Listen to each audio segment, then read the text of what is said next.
To the 7-minute rounds of questions with Dr. Eyolfson. Thank you so much, Minister, for coming. We really appreciate you doing this today.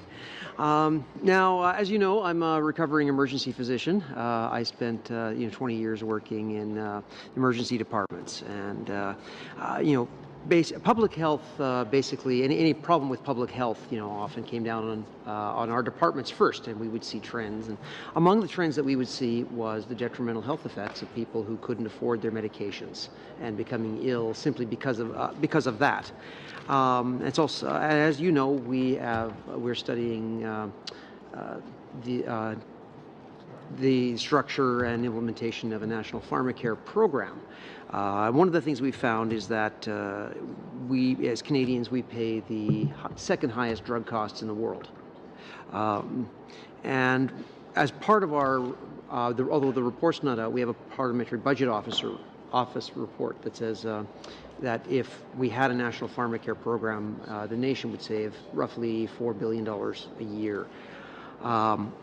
So could you share with us what steps you and Dr. Philpott before you have done has taken to reduce the cost of medications to Canadians? Sure. Well, thank you very much, Dr. Doug. Thank you so much for your question. And it's certain that our government is committed to strengthening Canada's healthcare system, and that includes enhancing accessibility and affordability and the appropriate prescription drug use. And at the end of the day, that's absolutely a priority of our government.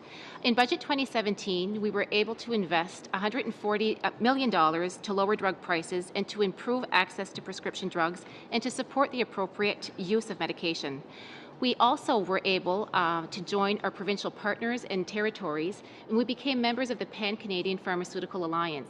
And by becoming a member of the Pan-Canadian Pharmaceutical Alliance, we were able to actually do bulk buying when it came to prescriptions. And as a result, we've been able to save a significant amount of money with respect to the costs related to that.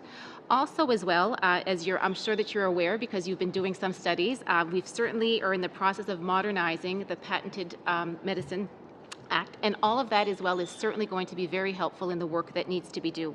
When we look at the Patented Medicine Prices Review Board, modernizing it is not something that hasn't been done for many years, so it's certainly a step in the right direction, and again, looking forward to the continued work that's going to be done there. I'm also aware that your committee has done quite an in-depth research of this issue, and once again, I'm really looking forward to reviewing the recommendations brought forward by the committee, as I think we can certainly continue on our conversation. And finally, I'd like to say that in October, I had the privilege for the first time of having a meeting with my provincial and territorial health ministers, and the issue of drug prices certainly came up. And as provinces and territories and the Federal Health Department, we've certainly indicated that it's a priority of ours to improve access to medications, because we certainly recognize that Canadians pay way too much for drug prices, and that is certainly something that we want to address. But taking these steps to start off is certainly a step in the right direction.